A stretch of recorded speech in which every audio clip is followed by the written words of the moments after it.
Hello friends, അസ്സാം വലൈക്കും. Welcome back to our channel. അപ്പം ഞാനിന്ന് നിങ്ങൾക്കായിട്ട് കൊണ്ടുവന്നിരിക്കുന്നത് നല്ല ഒരു വെറൈറ്റി റെസിപ്പിയാണ് കേട്ടോ.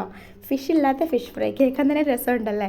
അതായത് നമുക്ക് മീനില്ലാത്ത സമയത്തൊക്കെ നമുക്ക് പെട്ടെന്ന് ഉണ്ടാക്കിയെടുക്കാൻ പറ്റുന്ന നല്ല ഒരു ടേസ്റ്റി ആയിട്ടുള്ള ഫ്രൈ ആണിത്. അപ്പോൾ നമുക്ക് അധികം ലാഗ് അടിപ്പിക്കാതെ പെട്ടെന്ന് പോയി കണ്ടിട്ട് വന്നാലോ.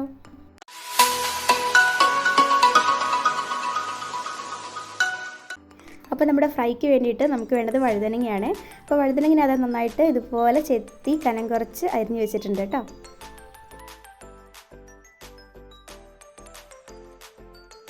അതുപോലെ നമുക്ക് വേണമെങ്കിൽ മറ്റേ പർപ്പിൾ കളറിലുള്ള വഴുതനങ്ങയല്ലേ, അത് യൂസ് ചെയ്യാം കേട്ടോ. ഒരു കുഴപ്പമില്ല, ഒരേ ടേസ്റ്റ് ആയിരിക്കും. എൻ്റെ കയ്യിൽ ഇതായിരുന്നു, അപ്പോൾ ഇതാണ് ഞാൻ എടുത്തത്. അപ്പോൾ കണ്ടില്ലേ, ഈ ഒരു തിക്നെസ്സിൽ വേണം നമുക്ക് വഴുതനങ്ങ എല്ലാം കട്ട് ചെയ്തെടുക്കാൻ വേണ്ടിയിട്ട് കേട്ടോ. അപ്പോൾ നമ്മളിനി ഇതിലേക്ക് മസാല തേച്ച് കൊടുക്കാൻ പോകാം കേട്ടോ. അപ്പോൾ അതിനായിട്ട് ഞാൻ 1 ടീസ്പൂൺ മഞ്ഞൾപ്പൊടിയും 2 ടീസ്പൂൺ മുളക് പൊടിയും കുറച്ച് ഉപ്പ് പൊടി എടുത്തിട്ടുള്ളൂ. പിന്നെ കുറച്ച് വെള്ളം കൂടി കൂട്ടിയിട്ട് ഒന്ന് തേച്ച് കൊടുക്കുക. കണ്ടില്ല, നന്നായിട്ട് മസാല തേച്ച് പിടിപ്പിച്ചിട്ടുണ്ട്. ഇനി നമുക്കിത് മാരിനേറ്റ് ചെയ്ത് വെക്കൊന്നും വേണ്ട, നമുക്കിനി ഫ്രൈ ആക്കാൻ വേണ്ടി പോവാം. അപ്പോൾ ഞാനൊരു പാൻ ചൂടാക്കിയിട്ട് അതിലേക്ക് കുറച്ച് വെളിച്ചെണ്ണ ഒഴിച്ച് കൊടുത്തിട്ടുണ്ട്. വെളിച്ചെണ്ണ ചെയ്യുമ്പോഴാണ് ടേസ്റ്റ് കൂടുതൽ കേട്ടോ. അപ്പോൾ എണ്ണ ചൂടായി വരുമ്പോൾ നമുക്ക് അതിലേക്ക് ഓരോന്നായിട്ട് ഇട്ട് കൊടുത്തിട്ട് ഫ്രൈ ആക്കി എടുക്കാം.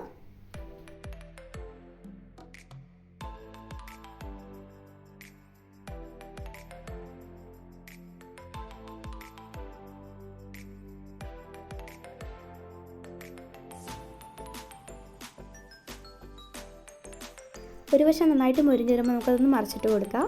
കരിഞ്ഞു പോവാതെ ശ്രദ്ധിക്കണേ.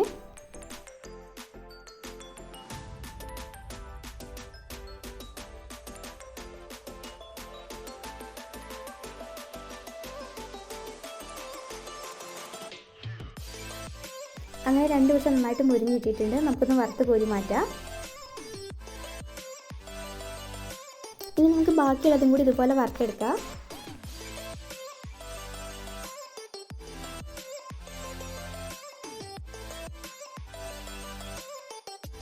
അപ്പോൾ ഇത്രയേ ഉള്ളൂ, നമ്മുടെ ഫിഷ് ഇല്ലാത്ത ഫിഷ് ഫ്രൈയുടെ റെഡി ആയിട്ടുണ്ട്. അപ്പോൾ നമുക്ക് കുഞ്ഞുങ്ങൾക്കൊക്കെ ലഞ്ച് ബോക്സിൽ വെച്ച് കൊടുക്കാൻ പറ്റിയ നല്ലൊരു ഫ്രൈ ആണ് കേട്ടോ. നമുക്ക് മീനൊക്കെ കൂട്ടാൻ പറ്റാത്ത അവസരമൊക്കെ ഉണ്ടെങ്കിൽ നമുക്ക് ഈ ഒരു ഫ്രൈ ഉണ്ടാക്കി കഴിഞ്ഞാൽ നമുക്ക് ചോറിൻ്റെ കൂടെ സൂപ്പറായിട്ട് കഴിക്കാം. അത്രയും ടേസ്റ്റാണ്. അപ്പോൾ എല്ലാവരും വീട്ടിൽ ട്രൈ ചെയ്ത് നോക്കുക. എന്നിട്ട് നിങ്ങളുടെ ഫീഡ്ബാക്ക്സ് എല്ലാം എന്നെ കമൻറ്റ്സ് ആക്കിയിട്ട് അറിയിക്കുക.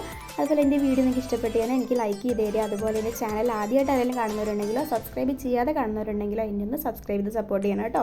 അതുപോലെ ബെൽ ബട്ടണിൽ ഓൾ പ്രസ് ചെയ്താൽ മാത്രമേ ഞാൻ വീഡിയോസ് ഇടുമ്പോൾ നിങ്ങൾക്ക് അപ്പോൾ നോട്ടിഫിക്കേഷൻസ് കിട്ടുള്ളൂ. എന്നാൽ ശരി, നമുക്ക് പെട്ടെന്ന് തന്നെ പുതിയൊരു വീഡിയോ ആയിട്ട് വേഗം വരാം. അപ്പോൾ അത് എല്ലാവർക്കും ടാറ്റാ.